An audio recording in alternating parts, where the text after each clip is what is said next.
You are now listening to Operator. Turn it up. Can you hear me? I can't hear me. I can't hear anything. No, me neither. Headphone volume. Yeah, now. Oh my god, Here my we voice is go. crispy as fuck. Hello, everybody. Welcome. We are back. LonnyJoco, Why Do You Care? Episode 13? I'm guessing. It's over a year, so 13, 14 is pretty alright. Yeah. Happy to be back in the sunshine. It's beautiful here. We were just chatting about it outside how, yeah, these kind of spots are really rare nowadays. It's like things are getting really pushed out of the city, and beer garden and operator times a new space, 160k. Yeah, so if you in the next years just come here and experience it yourself, I think it's really cool. Like we also talked about like how nice it is if you just go out of the train station and walk like 5 minutes and have stuff like this. Especially if you come from a different city to have things accessible. Because I know myself, I see something that I want to go to, but then it's like, how do I get back? And then I'm like, should I go or should I? Yeah, this is stay home. Also why why open ground is working so well. It's like 2 seconds by feet from the main station. Yeah. Makes things really easy and accessible. And trains still run late. Yeah. Which is great. True. Which is pretty awesome. We're back again with Wax Rotterdam, who are late, but we'll That's see. okay. We can That's just alright. talk a bit Yeah, we'll talk about a bit. life, about how we feel. We just moved. So how you feeling? Oh yeah. Yeah. For those who cares, we just moved. Anyone out there with ad hoc, they know what's up. But yeah, it's kind of like, I don't want to over-exaggerate with new beginnings, but it's shit, but it's, there he is. There he The is. handsome guy. The man. Like new beginnings, but it's horrible, but it's also nice if you set Yeah. everything up a bit. First record is playing. Everything's Get fresh. a Corona. Little beer. Beautiful. Yeah. In this weather it feels really nice. Yeah. Anyways, we have our guests here. Andrew. I think Yopo is gonna come. I'm not sure though. No. But there's the two guys behind Wax Rotterdam. Behind Wax Rotterdam, a party at Cult, and a label now releasing their debut EP, a beautiful compilation with our local heroes, people just funking around, and we just put it on Wax. And he's gonna tell us more. That's what it's about. That's how a record label should be called. Exactly. Wax. That's all you need. Wax it up. Buy your wax. Yeah. We have the big What up, man dog? here. What up? Champion. My man. How are you? Good, man. You? Nice to see you. You too, man. Oh, Yo, what's up? good, man. Were you stressing? Woo! It's a long day, G. I got it! Fucking way. It's a long Shout out D-Monk. Oh, sick. D-Monk for the new EP. Man, that one is crazy. Yeah. Crazy. Anyways, come in. Yeah. Yes, please. Is it just you today? Oh, yeah, he's Yopo's off sick. That's okay. Second time in a few weeks. Damn. Catching the summer flu. Catching it twice. Oh, shit. It's getting serious. I'm on the mic. Yes. Can spit a bit. Yeah. How have you been? Good. Yeah? Busy, but good. Nice. Were you at Hopping work from one today? place to another. Yeah, work. Here. Preparing the live set tonight. Oh, Afterwards. Yeah. Nice. Crazy. Yeah, we saw you today on the bike. Yeah. I'm everywhere. Yeah, so tell us about you. Who are you? We know, but for the people, what you do, who you are. You're jumping straight in. A lot of people know me as Andrew. I'm also known as the FluidDruid. Some people know me as Andre Agressie. They knew me as the Iron Drew. All kinds of aliases, but most recently, mostly the FluidDruid. Nice. And who is the FluidDruid?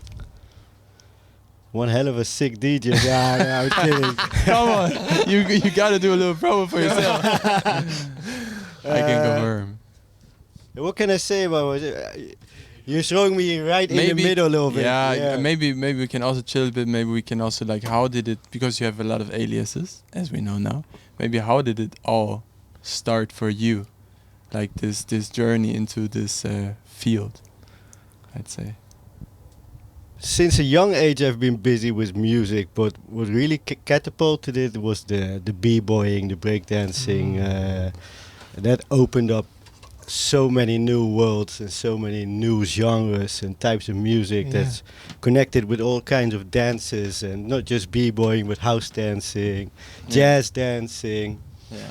And then how did you like get into this world? Was it friends? Was it your neighbor or your mom got you into it? How did it all start that you were like, this is dope, I want to try it? Mostly the b-boy DJs. Mm. Mostly the b-boy DJs, and then you start buying the breaks and the funk stuff, and you do some b-boy jams and that kind of stuff. But Yeah. really fast I was like, I don't want to buy 2 copies of everything, you know. It's like it's too costly. Yeah, it's crazy. I just want to buy 1 copy with tracks that are dope all through the track, kind of, and not just the breaks. And I still buy the breaks, but Yeah, man, they get pricey. they get pricey. They get pricey. All the records get pricey. Yeah. Yeah. And then were you the first one in your family that kind of really got into music or collecting records, or was there something that was kind of given down, this passion for tunes and romance for vinyl? Yeah, my parents are still of the age that they bought records, so Yeah. of course they had the records. But Mhm. it was more the rocky poppy jazzy kind of stuff. My Yeah. dad was more of the rock pop kind of stuff, and my mom was more of the maybe the Gino Vanelli tip or that kind of stuff. Yeah. Nice. Nice. And how was it here? Like, just the scene itself? Because I can imagine sometimes we had some people on and they said they got a lot through like MTV, or was it like really surrounding you once you got into b-boying and stuff? When I was younger, it was even before the b-boying. I was quite kind of late in the b-boying. Even before that, like I already got sick of the Dutch charts when you were younger. Yeah. The Dutch just the Dutch charts. So you already got. I was raised, my mom's Scottish, so then you start checking the UK charts. Well, what's in the UK charts? And then you get interested in. You have the magazines that have all the charts of all the countries. Like, Oh yeah. what's in the French charts, and what's in the German charts, and what's in the US charts, and that it opens up so many kind of worlds. You know, it's like, especially in those days, like all the countries had totally different charts compared to these days. Yeah, I mean, like These days it's crazy. it's when all you the when same. you when you're in the charts in Mostly. one country, you're in every chart somehow. Yeah. If you you're know? English speaking, if Yeah, you're for English sure. speaking or Spanish speaking, kind of Yeah, like song from the or Western world music. perspective. Let's put it this way. My mom was just at Bad Bunny last week. That's what he's everywhere. he's Yeah. fucking everywhere. But he's Yeah. dope, to be honest. Yeah, he's kind of cool. Yeah, I like him. But but it's crazy how I feel like nowadays this whole sense of exploration is handed over to just algorithm or like trends, and that just goes worldwide in every sense. And then when did you kind of start exploring for yourself, like not like digging or going for the breaks? Kind of how did that start for you? Was it just yourself, or did you have a friend group who you did it together with? And mostly myself. Like there was one DJ in The Hague. He's the guy from who's behind the H3C, the hip hop center in The Hague, Mr. Sweet, and he mostly inspired me, especially on the digging perspective and the cheap digging perspective. So the thrift shops, the kringloops, the markets. I heard That kind That's of why they're all stuff. empty, because you were there. I do my best. Yeah, I do my best. So he inspired me a lot in that sense. Yeah. So I went with him a few times too, and you start learning more and more and more. Like it starts off really hard, especially if you do it like that straight away. Could have gone to, I've been to the Demon Fuzzes of the world, and I went to the Rush Hours and the Waxwells and that kind of stuff. Yeah. But the most fun for me Is the is shit. not paying anything was a lot of dope stuff. That's for sure. Yeah.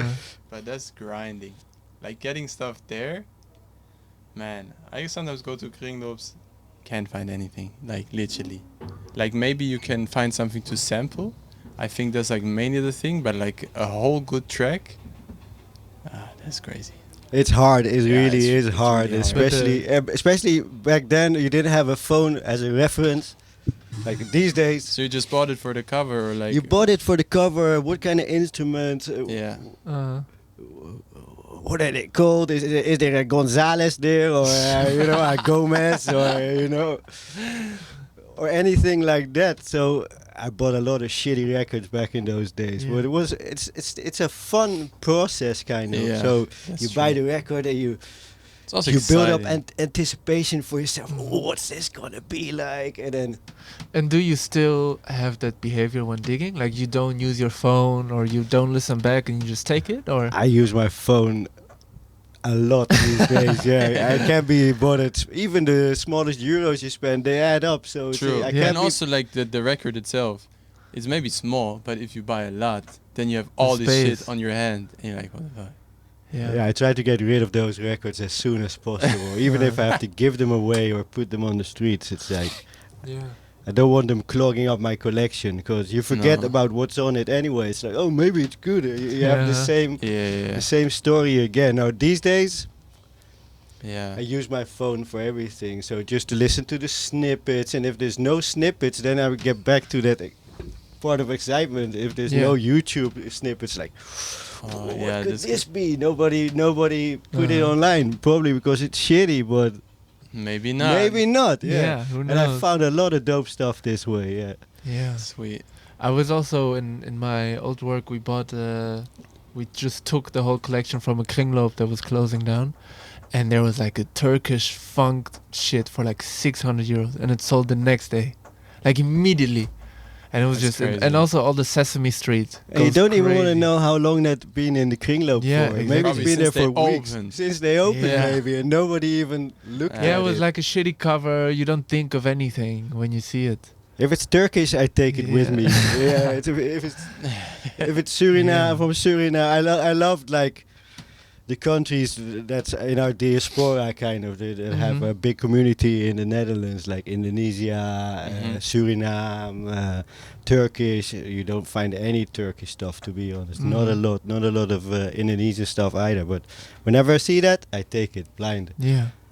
And then what is like the pleasure you get, because we know you DJ under FluidDruid lately, but then what is your motivation in digging? Is it just like, oh, this is nice for the dance floor, maybe for producing, we can talk about that later, and or like what do you go for when you go digging? Is it really just nice tunes, whatever? Just nice tunes. Yeah. And a nice tune is always, if it's a nice tune, it's always good for sampling. So it's Yeah.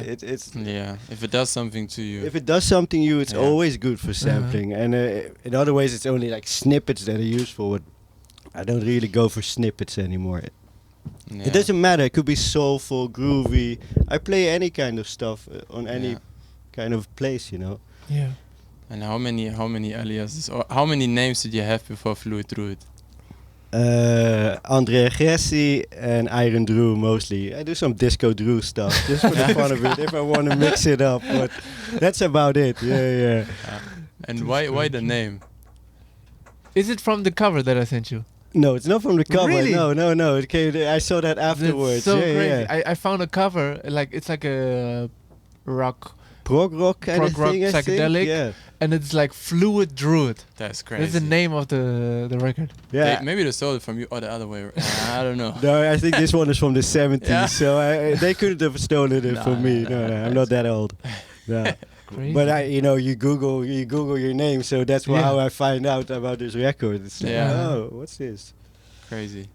And then you spend a lot of time at the hip hop house in The Hague, and then we know that you also represent Clone Records. Not represent, but you work there. work at Clone, yeah, Spend yeah. a lot of time there. Tell us about kind of your transition into that and mixing those worlds professionally. I started, the breaking was, I was just always there, just practicing day and night kind of. That Yeah. was my thing, and that opened me up to a lot of stuff. But before I worked at Clone, I was doing the programming at EP.13. All right. Used to do the programming Yeah. there for a few years. When was that roughly? Just, I'm curious. Ooh, I think that was started 2004 somewhere. I think I was the first full-time-ish kind of programmer there. Mhm. Before that it was like mostly Stefan and David doing themselves, and you had Volker doing some, who's doing more video stuff now, who did some programming there as well. But started off doing more of the Horeca stuff, so doing the nights and doing some PR and communications in combination with the programming, and then it went more to programming. Pip was doing more own events, more external events, more rentals, that kind of stuff. Yeah. So that was. I did that at the same time as I started at Clone, actually. So I did 2 days at Clone and did 3 days at Pip. Okay. Yeah. Intense. Yeah, that's. And you're still at Clone. I'm still at Clone. Yeah. Nice. So it's been also like 20 years at Clone, or 15? 12 years or something 12 like that. Well, maybe, okay, nice. so it was later. Maybe I started later than Pip and a Clone. It was... But Pip, I think a lot of people know Pip who are listening. But yeah, tell us maybe also about the upcoming of Pip. How was The Hague before Pip existed, and kind of how did it step with the foot into the city, you being there since the very start? Before there was Pip, for the people who like more the, if you want to call it alternative music in some way or another, it's like there was only Paard van Troje. Well, mostly you had the beach bars that did more of the electronic music, but that was just a summer thing. So you had some really dope stuff at the beach parties. Yeah, Moody Man was at Wusa, I think, years ago. Have you been there, or did you? I wasn't there. No, I wasn't there, unfortunately. Crazy. Moody Man in The Hague. Yeah, behind the curtain, of course. Yeah. You know how Moody Man does some it. Beautiful lady. Yeah. And you had there was like big parties with Dixon and Ame, that kind of stuff. It was also at Wusa, and it was mostly Paard van Troje, but the club scene was different, kind of. In what way? Different? Or is it hard to describe? There was another sound ruling, kind of. So you had like the more popular club stuff, like it was called Los, and just another kind of crowd that went there, and another kind of music, and it was way worse than these days. That was pure drinking and drinking and drinking. That was what clubs were like in those days. That's what it was. Yeah. Thankfully, it's shifting a little bit more towards the dance floor and people that are coming for some certain artists and certain kind of... that's grown a lot since those days. Okay. Yeah. Some people I can remember, like, which was still good, was DJ Roog. He did more of the Latin housey kind of stuff. That was like the best they had to offer, kind of, in those days. I also heard, I don't know if you have anything to say about it, that The Hague had a nice like drum and bass phase. I don't know if that's true, but I had a talk with someone at some party, and he was saying that there was a spot for drum and bass. Drum and bass was big, but I was never a drum and bass kind of person. I was never. It was never me, kind of. And all of the stuff, you know, the West Coast sound of Holland, that's before my time. Don't even know, because it was just a little too late for the Blauwe Aanslag parties. That was like the squatter parties, where a lot of the Intergalactic FM kind of parties were held at, and then you had DJ Overdose and DJ Technician. They threw a lot of parties. The names are criminal. I love it. You guys know DJ Overdose, right? Yeah, he's more in the electro kind of sound, also from the West Coast, of what they call West Coast sound of Holland, kind of. And even the same before my time was the bubbling stuff. Yeah. That started in The Hague, but that's just a few years before I started really going to the clubs, kind of. True, bubbling. So I can't really talk a lot on that subject. But that's where it started, The Hague, bubbling. DJ Moortje and MC Pester. It's also coming back. Like in Rotterdam, bubbling is, I mean, it has always been present, but it's huge now. Yeah, and also in a lot of other types of music, the rhythms, the bubbling rhythms, kind of in Kuduro kind of stuff, and all that kind of music. You know, it's like. But did the stuff also, like, because you maybe been through like some phases, did it also change like how you listen to music or see music, or were you always like rooted in this is what I really like, and you stuck to it, or did it like change for you as well? Yeah, I think I was quite stubborn and I knew what I liked. There's always stuff that got added to the repertoire, kind of like new stuff that was new for me, that I never heard. It's like, oh, this is also nice, and you add it. But stuff I like 25 years, 30 years ago, kind of still You still like fuck it. with Yeah. That's nice. The West I Coast. think if I open my iPod from those days, it's gonna be Yeah. comparable, kind of. It's just the new stuff I experienced and the new stuff I found out about that's been added to the repertoire, kind of. Yeah. Ha- No, go ahead. Sure. Any of you? Has there been I have a question. something? Has there been something that lately kind of opened up your mind, where you're like, actually, can I fuck with this, or something that is fresh or modern that you explored newly lately?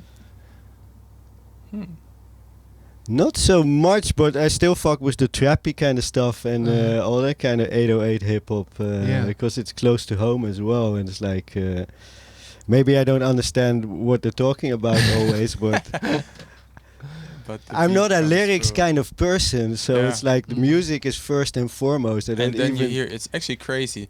Sometimes you listen to like a record and you just hear the voice, sounds awesome.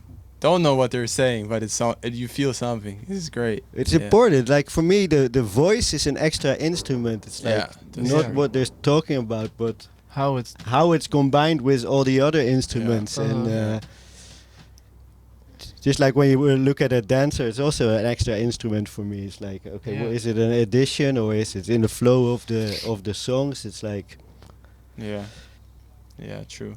And you said like you've been at Pip and at Clone, and then you stopped at Pip? stopped at Pip. That was just before Corona. Oh, then it's also been a while.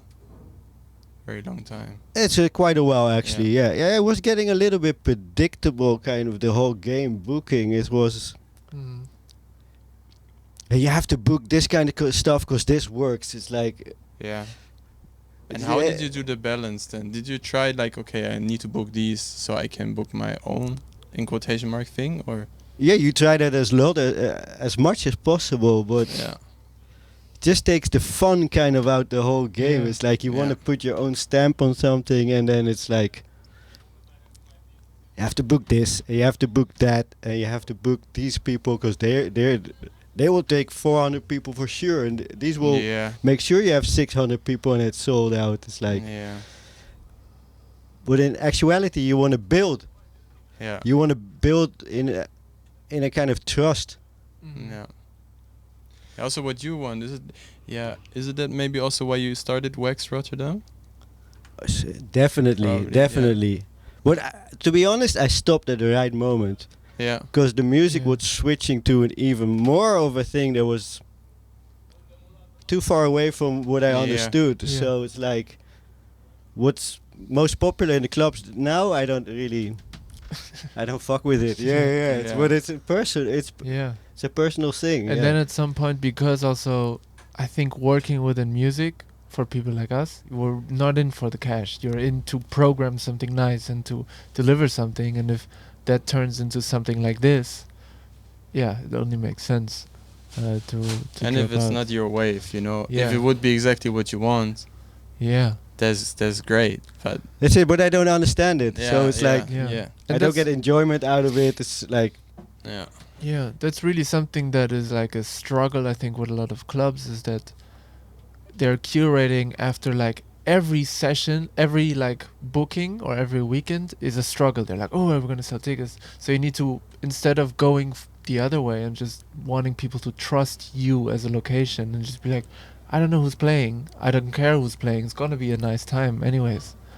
But yeah, because I think clubs are trying that, but what do you think is the struggle in curating such a relationship to your visitors? Yeah, it takes time and having trust. Like Pip was good at this because Pip had a lot of strong concepts. Yeah. So meaning what you mean with concepts? like they have the Halloween party, Yeah. and it's like people come for the Halloween party. And it's like True, they're yeah. a little bit more free to book. Like in your own sense, but that's a bigger party. So you have the 5 rooms, and you have like, okay, this room it can be a little bit more commercial, more the hit kind of stuff, and I can go deep in this room. So then you could do your thing in that room. Yeah. So that's fun. And I have like the boxing thing as well, and I have a lot of big parties that have concepts. Yeah. Where Snowjaw. the concept carries the party. Yeah. But you But need then like you an need event for it. you need a crazy production It's behind a crazy production. just Yeah, a room yeah. with fucking speakers. But it makes it fun because you can Yeah. also book a lot of DJs you trust, locals that you know play good stuff but never get the chance. Also true. And they can still carry a party and build a party, and they can show it in these kind of situations. Yeah. But it's so interesting how it feels almost like you really need to actively try to teach and sneak people into this setting, because I believe a lot of people would appreciate this kind of sound and the relationship to the sound, but you really need to sneak them in and kind of get into their head. You need to sneak them in, and you Yeah. can't do it weekly also, so it's like... I think that's also a thing which is tough for a club, because if you club a venue, you like the owner, like, fuck, I need to make money, I need to pay this, that, the other, and then you put like pressure on the person below, like the booker, for example, like, yeah, you need to, I don't know how it is, but that's how I imagine it, because you need to bring the money in. I didn't. They didn't make me feel like that. That's good. No? Okay. No, they didn't make Maybe me feel then I like have that, the no. wrong view. But there is. Yeah. You put the pressure on yourself as well, because it's like, Yeah. okay, I'm the booker. Yeah. Why didn't they come? Yeah. Was it the bookings? Was it the promo? And often it's Was it so the random concept? as well. Like sometimes you can't know. The weather is maybe bad, or people are on vacation, or I don't know. Like sometimes it's super random, I feel like. Is there another party on in another city? Yeah. What time of the month is it? Do people have money? Don't people have money? Also, like Is this person going? Is that person And going? Is this friend group going? I think that's even more of an underrated thing, and that's why a lot of DJs nowadays get booked on who they are. as a spectacle. But a spectacle I wouldn't say, but they just have a lot of friends. They're popular. Ah, yeah. True. Yeah. All right. So they can True. they can bring 20 people for sure. I'm not that DJ. I come alone. I just come on my own. It's not, maybe I send a few people and then I'm DJing and I share it online, but that's it. It's like Yeah, but that's exactly it. We need this kind of trust back and do parties. Just maybe there's no announcement and you just go and you.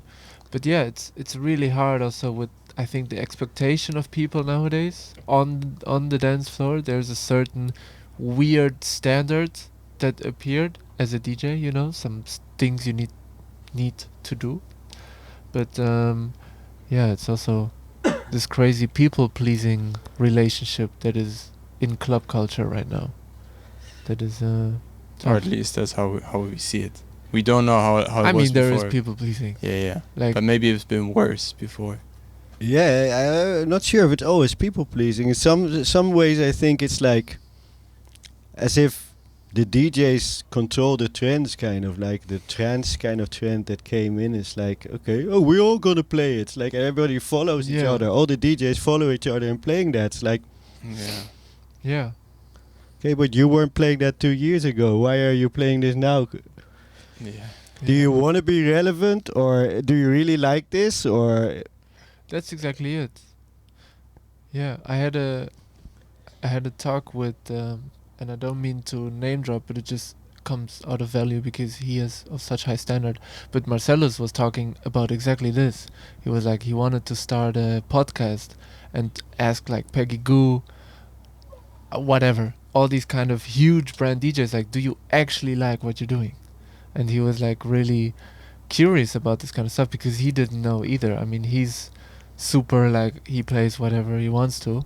And yeah, but I think there is a big, that's when it, I think, mixes so much with branding and marketing, and everyone is so scared of falling out of the algorithm and bullshit like that, that they just do what works instead of what they like and It love. feels weird for me also. It's like, okay, you become big within a certain kind of sound. Mm-hmm. So whatever you do, your disco stuff, and then you gradually go to a 500 capacity or 1,000 capacity or 2,500 capacity, but people wanted you to grow. Why change your sound when you're going to a bigger capacity? Yeah. Because you grew with the sound. Yeah. Why should you adapt to the bigger stage? Yeah, I think about this a lot because a lot of, I don't know, you have very interesting conversations as well, because some people also say, I kind of agree, kind of don't, like, okay, this is like a big room track, or like, okay, if it's like too huge, you can't play like a PPU track. I would love to try it. I never played in front of that many people. But then it's also like, I'm in between, like, I get why people say, okay, like, this is perfect for this, but on the other hand, it's also like, yeah, why don't just try it in a way? Because like then you see like people, just come back to Moody Man, the reference, he plays also in front of huge crowds, he just plays whatever like as well, but he's like, yeah, I don't know, it's interesting. Yeah, but Like you became popular with a certain Yeah. sound, so why? Yeah. It's my favorite in Rotterdam.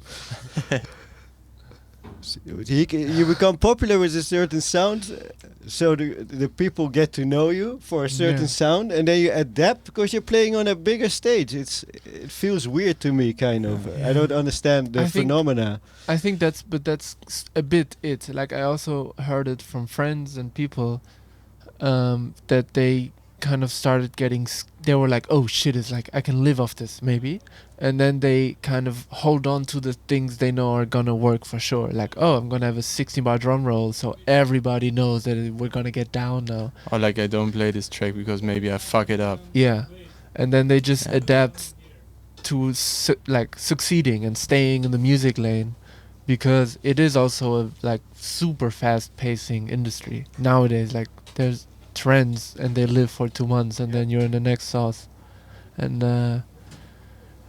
yeah, To each their own. Yeah. yeah, but yeah, I mean, I think, and it proves that as soon as money comes into the mix of arts, it gets fucky every time. Yeah. There's never been cash in arts and you're like, nice job.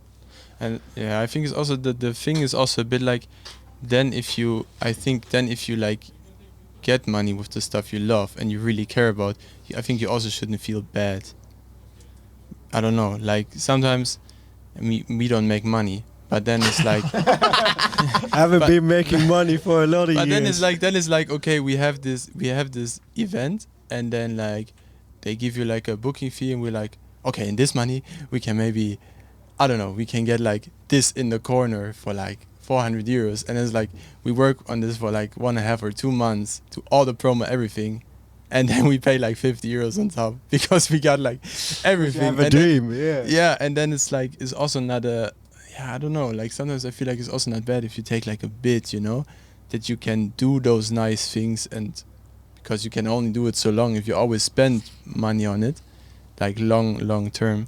So I think if people are getting bigger with the sound and stick to it, it's also not a bad thing. I think I don't like the whole commercialism thing, and if it's like in a certain boundary, I think it's fine, but some stuff I just don't agree I with. think in the end it could give you a longer career if you stick to a certain sound and go for it all out, you know. It's I think, yeah, it gives you a longer career for Yeah. sure. Maybe not as much, like, And more you can't fulfilling. maybe charge 150k per gig, but you live longer. Like, look at Egyptian Lover. yeah. Yeah.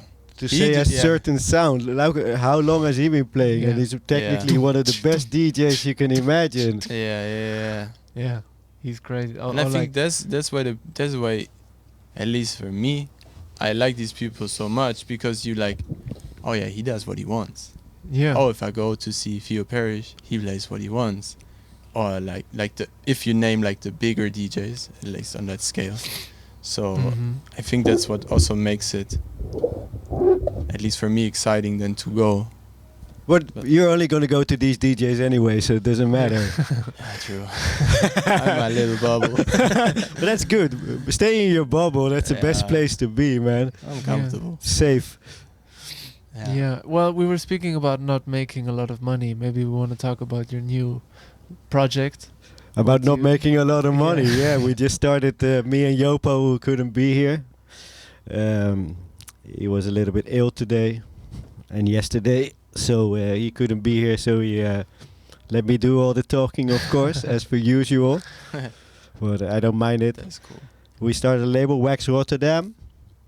First release coming up by a split EP by Delta Plan and APK Boys.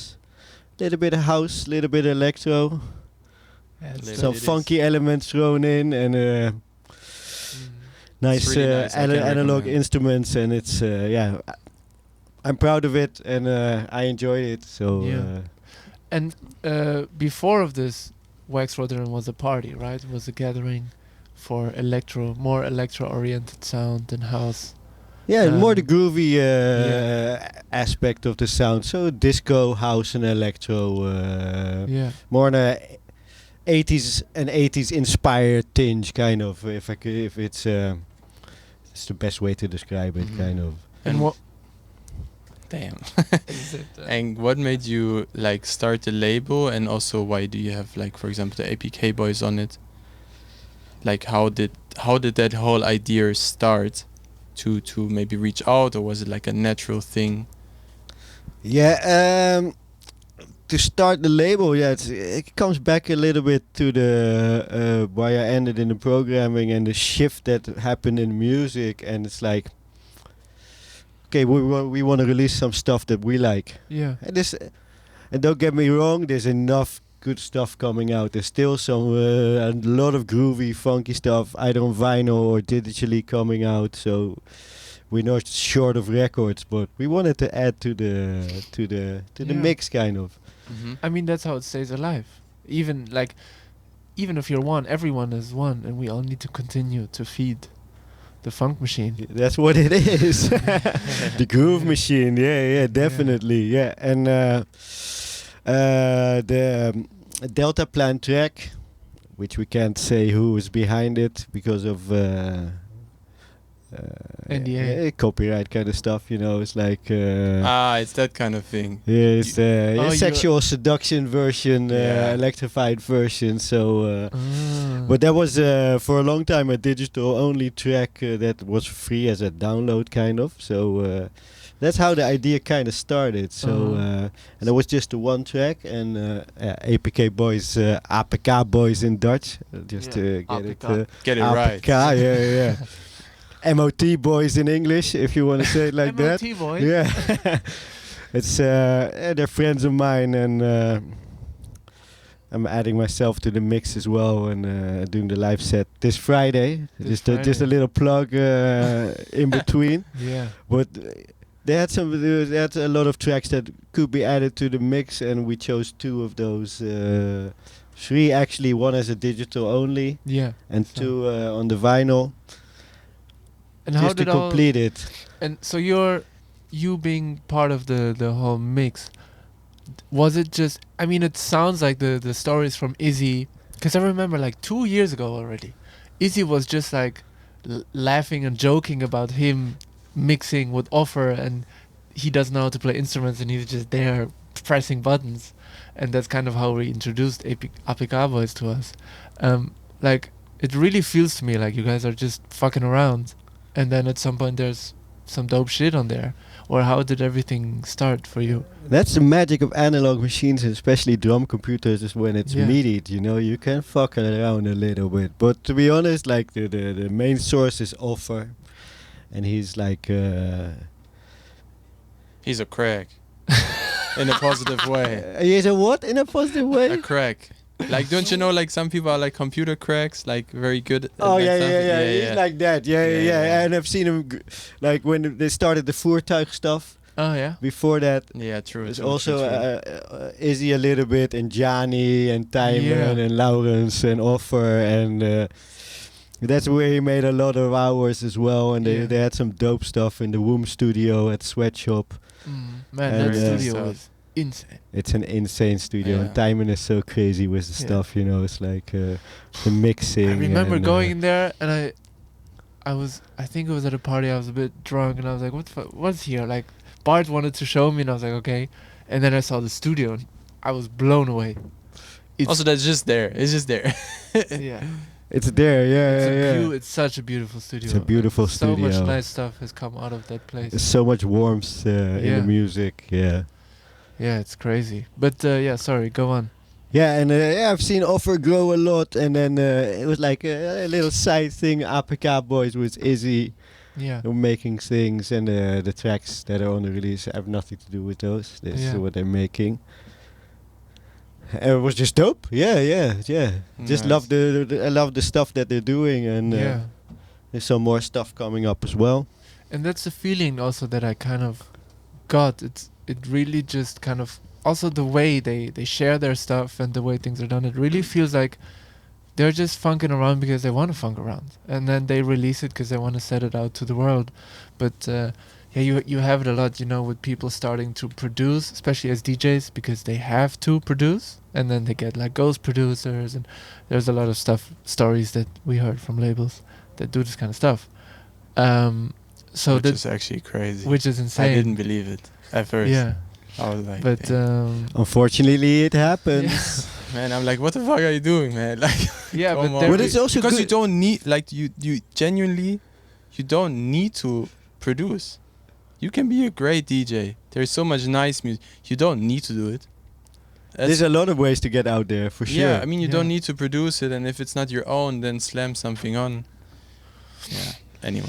Anyway, but Yeah. here you really get the feeling, and that's why we were also excited to book them and to kind of have them over, is because it feels like they're just doing it for the funk of it. And when I had a call with Alfred, he was like, yeah, we'll figure out the fee later, it really doesn't matter. And this is exactly what I love.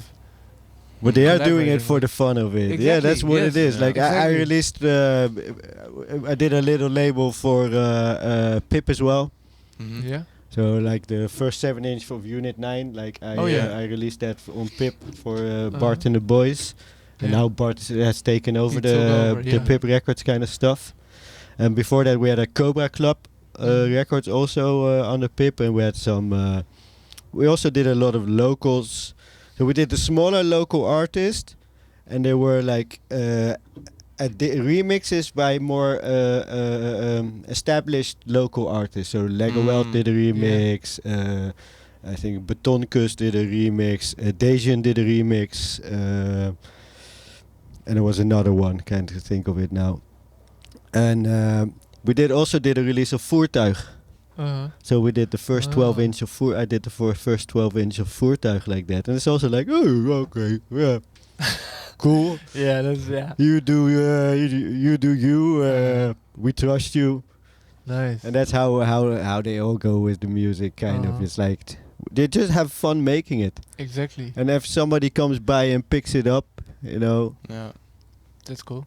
that's even better. Yeah. And then Offer has it like on this little trophy shelf of records he has or cassettes he's released, and it's like that's all he wants. It's Yeah. like, yeah. If it gives him gigs, okay. If it doesn't give him gigs, okay. It's what it is. Yeah. Yeah, and that's the exact opposite of what we talked about before. It's like people being scared of falling out of the machine. He's just doing his shit, and that's his art, and that's what it should be, and it should breathe when it needs to breathe, and not when it shouldn't. Yeah, and I hope it's the same for me. I will always keep digging for music. If I Yeah. have gigs or if I happen to have gigs, it's like That's I'll it. keep digging. Yeah, Keep trying to discover new music, because there's nothing better than being on your own on your headphones or in your room with your record and hearing that tune for the first time, and I want to hear it again. Yeah. I want to hear it again.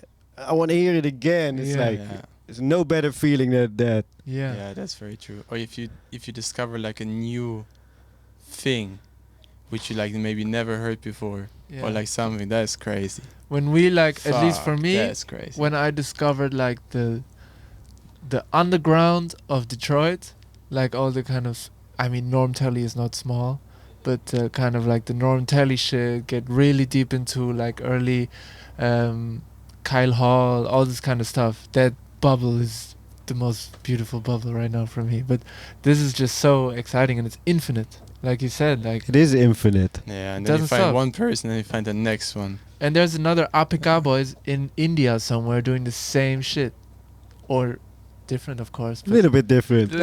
Hopefully. Yeah, but mindset wise, they're Yeah, just doing this shit. mindset-wise for sure. It's everywhere, and yeah, that's also the world of digging teaches you about life. Just keep on digging.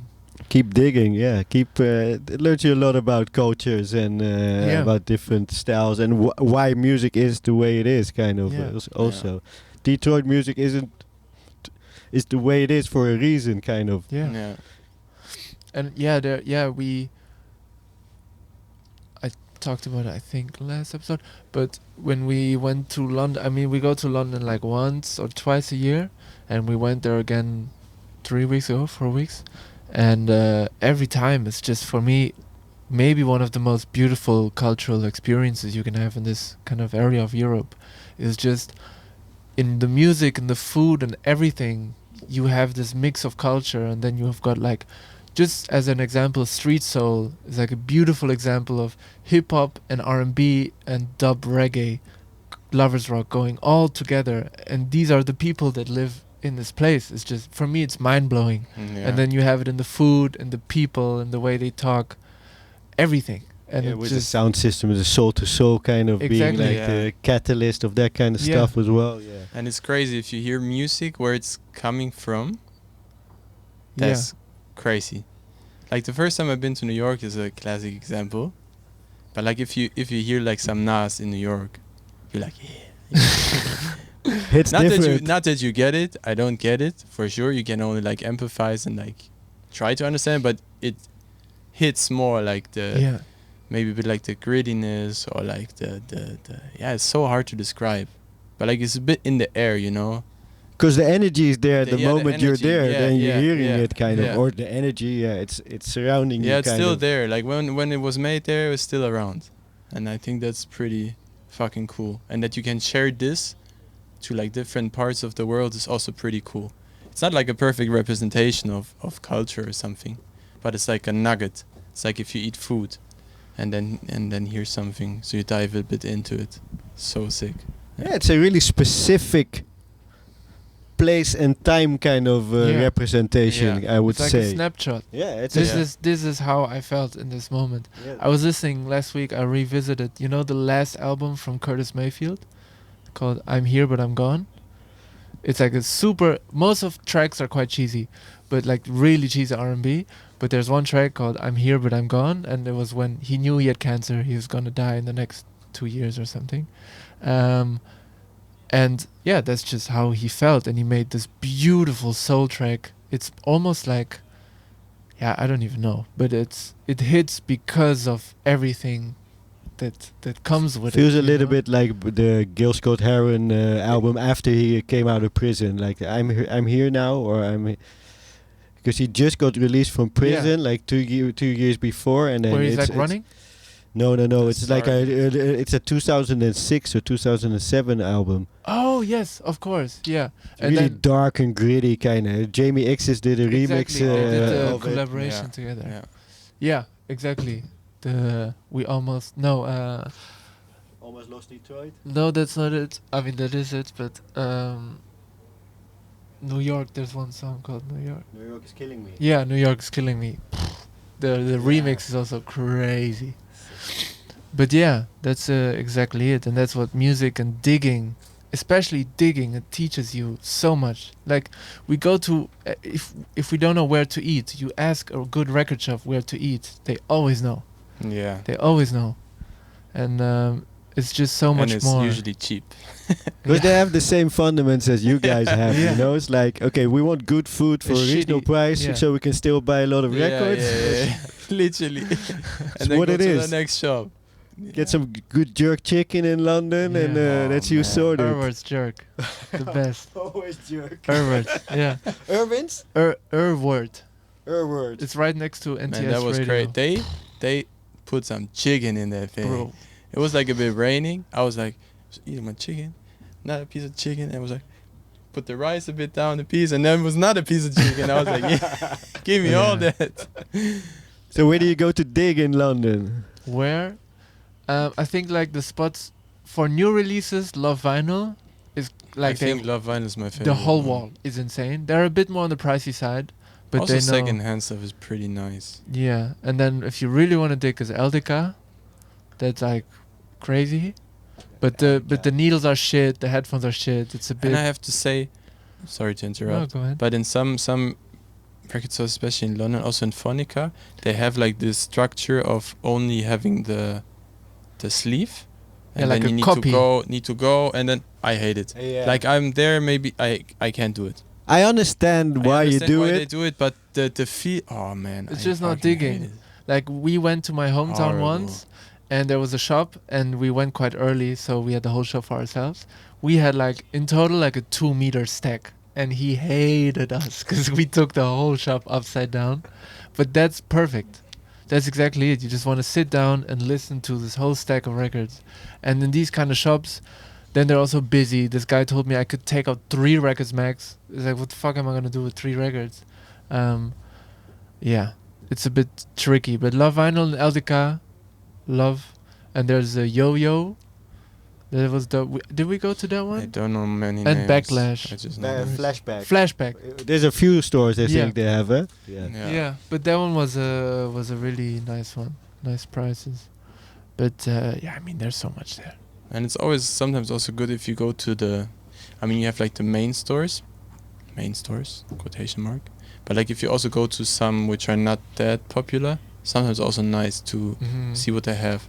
Also like in towns where it's not as big, like for example if you go in Amsterdam or Rotterdam, a lot of people go there. But if you go a bit outside to like some towns, sometimes they have only shit. Yeah. Don't want to hate on anything, but sometimes they really have still good stuff. Yeah. Like for the second-hand stuff that nobody picked up. Like Harlem has crazy record Yeah. shops. It's a little bit more hard work because it's less curated. So you Yeah. have to. Yeah. You could jump in the pop and rock box and find the thing you need Yeah. instead You of did in it the once soul in- one. Yeah, I think you did it once in Berlin. You Yeah. found something like a In like Berlin, a rock store. in the rock, like he was smoking in the shop. It was like only rock, and there was this tiny US, and then I found the Gil Scott first press for like $20. Perfect. And that was, and then he got surprised. He's like, "What is this doing here?" And I was like, It doesn't matter. It It says doesn't- $20. Exactly. Give it to me. But yeah, how about you? Do you have a secret? I mean, you don't have to share it. But do you- Secret a digging nice spot. attire. that's not the usual in the Netherlands. Places you like digging up. Recently, I discovered here in Rotterdam. I took a lot of stuff. It's what's it called again? Lastig or lustig? Zalig 010. It's where Offbeat is in this Okay. neighborhood in the Zwaanshals. Yeah. Mhm. Found some nice Detroit electro ghetto tech kind of stuff there for Sick. good prices. So that was a good experience as well. But it's harder and harder. Like all the shops check Discogs. So sometimes I'll sit my lazy ass behind the computer and just order online because You just get the cheapest one then. you get the cheapest one. Yeah. And I know, but I like supporting record shops. I had to play a set at Radio TMP. So last Friday. So of course I went through Amsterdam, went to all the Waxwell and the Red Light Records and Yeah. Red Light is great Platypus as well. and Red Light has stupid shit and Yeah. Platypus, but Red Light and what's his name again? Whatever. I don't know Yeah. anymore. Yeah, But yeah, they have sick stuff. Really. Waxwell. I really like Waxwell as Yeah. well. I agree. They have some that have really Yeah. good stuff. I had never, like in the beginning, I never went there, and then I went once. That was really good. Yeah. Yeah, but we're rounding up on the hour. I just want to jump back, give a plug to what you're doing and everything.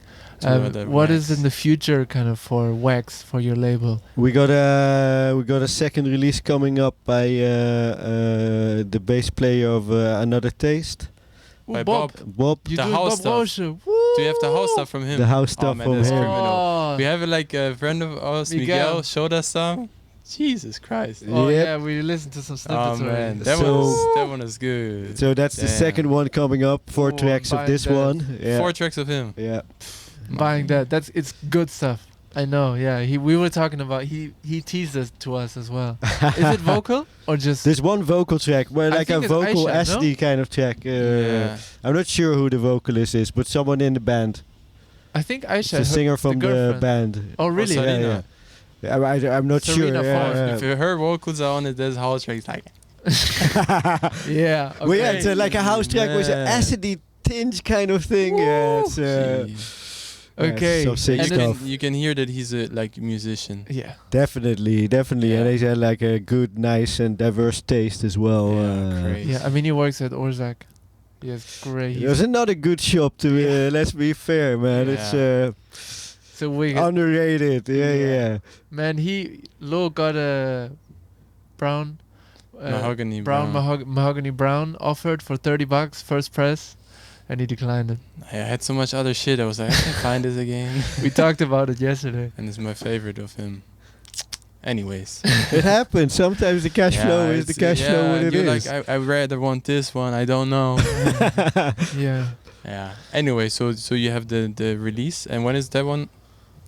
Is it this year still? Yeah, we're aiming for after the summer, kind of. Alright. Yeah, so this one is just before the summer, and hopefully it's getting mastered as we speak. So Nice. good things coming. Big Big things coming coming. up for real. You can say it for real. Yeah, for sure, definitely. To Yeah. release On the it. party side of things, not so much. We're open for stuff as long as the risk is not too high. You know, it's like. yeah, that's also a thing. Yeah, it's tricky. Yeah. Nice. And of course, Friday once again, it's the live set of Friday. APK Boys. Get your tickets. Yours Yes. truly on the acid machine and some NPC slapping. Got it with me today here as well. It's in the Nice. bag. Sick. Had to be prepared. Yeah. Very dope. We're very excited. Lag on Friday. For And the these party. guys, 6 hours. 6 Yes. hours, right? Yeah, we'll see around that. 6. Sometimes we extend. Maybe 8. Maybe People 7. if people 24. boo us out. If people stay, we stay. Okay, I'm staying. Yeah. It's gonna be long. Who goes first? I don't know, man. Game of chicken once again. This old guy still got some energy left. Yeah, we're gonna have a lot of nice dancers. Like Abiba's coming, Alessia's coming, Nice. Simone and Noel. Yeah. Marilva, of course. Mariva Yeah. and Yeah, please come early if you really want. Yeah, we Yeah, have the sound workshop. check also, and we're Yeah. talking to the people, of course, Yeah. not to me. yeah, I mean, also to still. you. I mean, Still. you're gonna be there, but if anyone listens to this, please come early because Yeah. we always have mainly house dance workshop, and I think it's very nice to attend to just get like a feeling and also. I mean, catch to the be fair, if energy. they come late, we're gonna do the workshop later. You're forced. I know Sure. I know out of experience how open-minded and free the house workshop. Doesn't matter if you're Yeah. Man, a it works beginner always. or My mom is also experienced. coming. His mom is coming, but she's a good dancer. I heard, man. It's like crazy. So and they're all That's free and right. open, and people are willing to help. Like ciphers Yeah, are for so sure. open. If Yeah. you're not as good as the other person, it doesn't also really matter. It It's doesn't like matter. As long as you. Actually, it doesn't matter. That's also the thing. I love if people are weird. Yeah. Like one weird. You're the odd one out. You're the one who's looking. Why is he weird? No, you weird. You are the Because you weird- think he's weird Yeah. or she's weird or whatever. yeah. Weird is So- beautiful. that. Yeah. It's their translation of music at the moment. That's the Exactly. most Yeah. important thing. Yeah. 100%. 100%. Okay. So Alrighty. now bless us Alrighty. with some 1 hour music. of talking followed by 1 hour of tunes. Tunies. Tunas. Yeah. Thanks for listening. Thanks We're for coming as gonna- well. Yeah. Thanks for coming. Appreciate it. My pleasure. Thanks It for was a coming fun through. talk. Yeah, Yes. definitely. Yeah. We agreed on a lot, I think. Yeah. Yeah, we're in the same funk train, so I think we're heading to the same Choo destination. choo. That's bouncy. All right. 1 more hour of tunes by the man, FluidDruid. Is it FluidDruid? Or is it Disco Druid? Okay. is it today? Actually,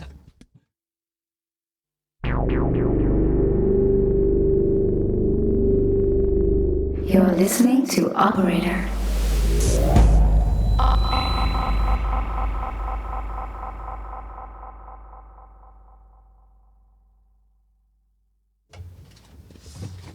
Okay, quick transition. I'm just gonna leave the mic on. Quick transitions for Andrew. How are y'all feeling? How are you I'm feeling good. I'm good. I'm so good. Yeah, you don't need if to bring your forget headphones anytime. I just use it always. Yeah. So just a little right. reminder: get your tickets. Yes, Friday. please. Please. Bye bye. They're cheap. They're cheap. You are now listening to Operator. I just hope that there is an urgent to return. I heard about the spoiled food in Discovery's galley. I'm glad that's all it was. So, turn out as a capable man. No one knows this.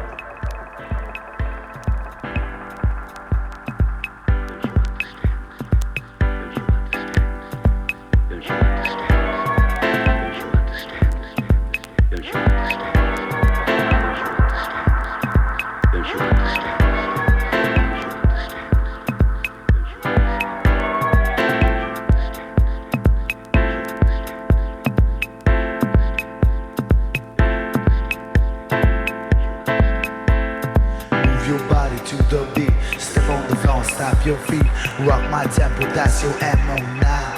We are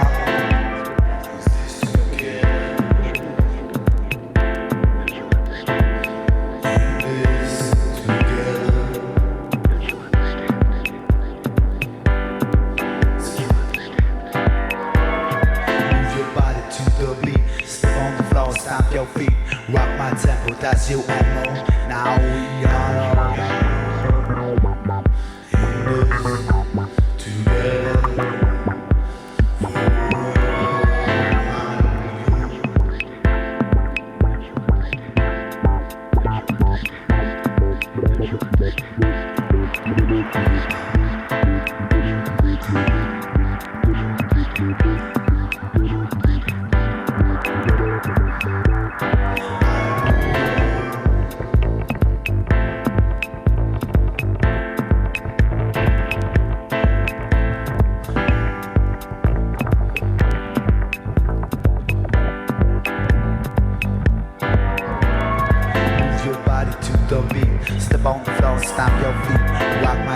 that's your ammo. Now we are in this.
Someday your true love may reach and find you.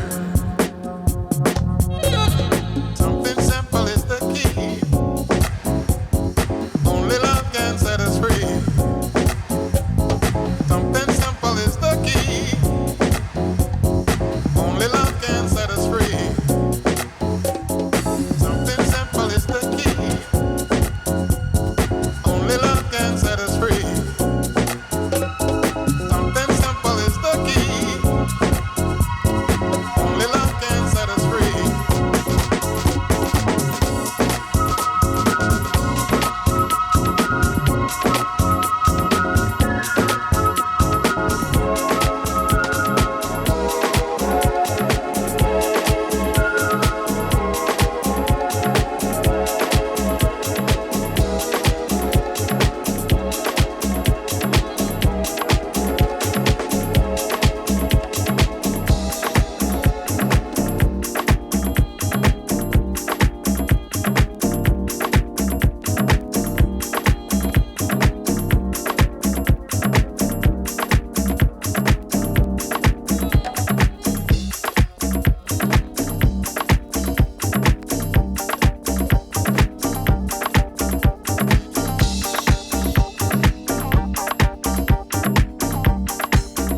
living through the hardest days I've ever seen.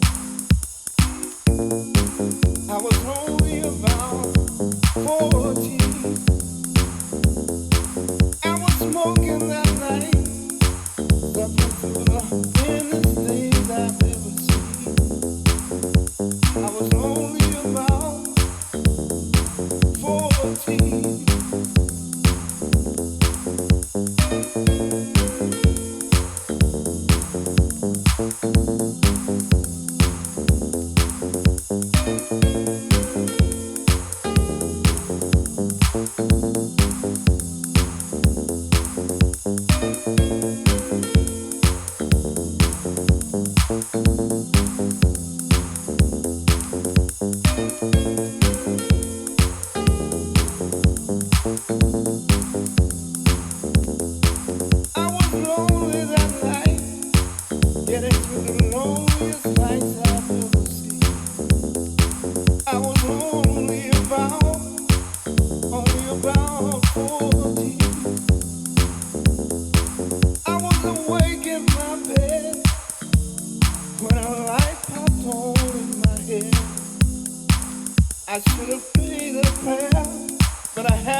operator.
You're listening to Operator.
You are now listening to Operator.